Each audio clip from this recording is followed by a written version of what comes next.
Narrator voiceover in the Wild West of 1882. Desperate times called for desperate measures. But when Cowboy Jake McAllister spent his last $5 on a marriage lottery ticket, he had no idea his life was about to change in the biggest way possible. This is the unbelievable true story of love, luck, and one giant surprise. Narrator. Meet Jake McAllister, a down-on-his-luck cowboy drifting through the Arizona territory. After losing his ranch to a bad poker game and his horse to an even worse one, Jake found himself in the dusty town of Copper Ridge with exactly $5 to his name. Narrator. It was there, outside the local saloon, that Jake saw a poster that would change everything. Marriage lottery. Find your perfect bride. Only $5 per ticket. Grand drawing this Saturday. Narrator. Now you might be thinking, why would a broke cowboy waste his last $5 on a marriage lottery? Well, Jake was thinking about the prize. A fully furnished homestead, 50 acres of land, and, of course, a bride. Jake, dramatic reenactment. What do I got to lose? I'm broke, homeless, and lonelier than a tumbleweed in a ghost town. Narrator. So Jake bought that ticket.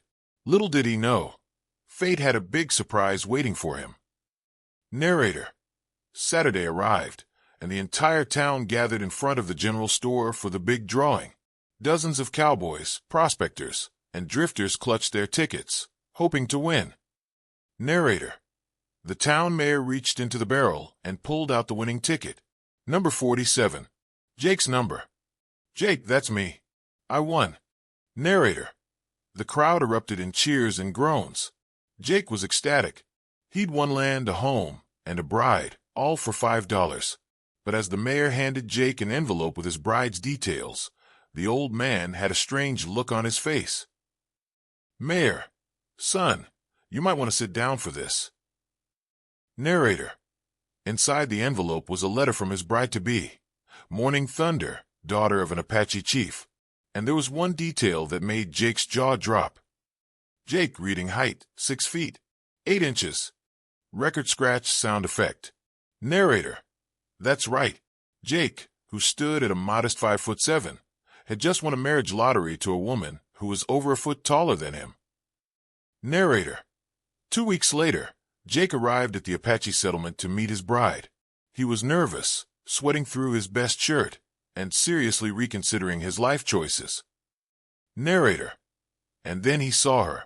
Morning Thunder stood at the edge of the village, and she was magnificent. 6'8" of pure Apache warrior woman, with braided black hair down to her waist and shoulders that could carry a buffalo. Jake whispering, "Oh boy." Narrator. Morning Thunder looked down at her new husband with dark, curious eyes. There was an awkward silence. Jake extended his hand. Jake. Hello there, ma'am. I'm Jake, your husband. Narrator. Morning Thunder didn't shake his hand. Instead, she picked him up like a sack of potatoes and examined him from every angle. Morning Thunder, deep voice, small. But you have kind eyes. You will do. Narrator. And just like that, Jake was married. Narrator. The first few months were interesting. Jake quickly learned that Morning Thunder wasn't just tall. She was incredibly strong, skilled with a bow, could track anything across the desert, and had absolutely no patience for nonsense. Narrator. Jake tried to assert himself as the man of the house, but that didn't exactly work out. Jake. Now, honey, I think I should handle the heavy lifting. Morning Thunder. You were saying, little husband? Narrator. Jake learned to cook, because Morning Thunder was terrible in the kitchen. She could skin a deer in 5 minutes, but somehow burned water. Narrator. He learned Apache customs, language, and how to live off the land. And Morning Thunder?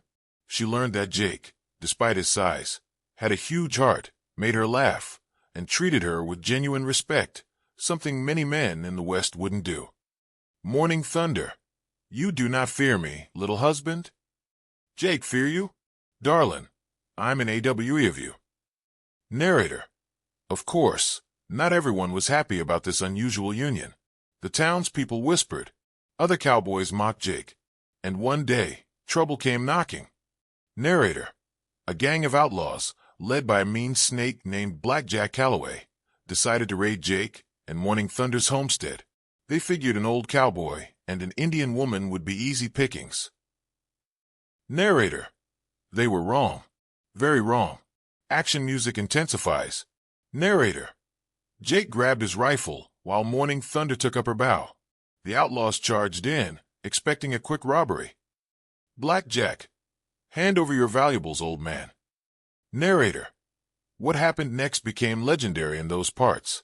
Jake and Morning Thunder fought side by side like a perfectly synchronized machine. While Jake provided covering fire, Morning Thunder moved through the outlaws like a force of nature, dodging bullets, disarming men twice her size, well, half her size, and ultimately hanging Black Jack Calloway upside down from a tree by his boots. Morning Thunder: anyone else wish to threaten my little husband? Narrator: the outlaws ran away so fast, they left dust clouds in the shape of their own scared faces. And Jake, he looked at his wife with newfound respect and love. Jake: remind me never to get on your bad side. Morning Thunder: you are on my good side, little husband. That is why you still breathe. Narrator: years passed, and Jake and Morning Thunder became one of the most respected couples in the Arizona Territory. They had 5 children, all tall, all strong, and all with Jake's sense of humor and Morning Thunder's warrior spirit.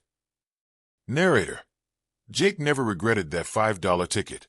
Sure, he expected someone different, but he found someone better. Morning Thunder taught him strength, courage, and that real love isn't about size, race, or meeting expectations. Jake, older, voiceover: people ask me if I won the lottery that day. I tell them I won the jackpot. Narrator: Morning Thunder taught the whole territory that Apache women were not to be underestimated. And together, they proved that the best partnerships are built on mutual respect, humor, and the willingness to lift each other up. Morning Thunder. In my case, literally. Narrator: so what's the moral of this story? Sometimes the best things in life cost only $5. Sometimes your soulmate is a foot taller than you. And sometimes love comes in the most unexpected packages. Narrator: Jake McAllister spent his last $5 on a marriage lottery and found a partner who was bigger, stronger, and fiercer than he ever imagined. But more importantly, he found someone who loved him exactly as he was. Narrator: that's the story of the $5 bride. Thanks for watching. If you enjoyed this story, hit that like button, subscribe for more Wild West tales, and let me know in the comments. Would you take a chance on a $5 marriage lottery? Narrator: I'm your channel name, and I'll see you in the next story. Ride safe, partners.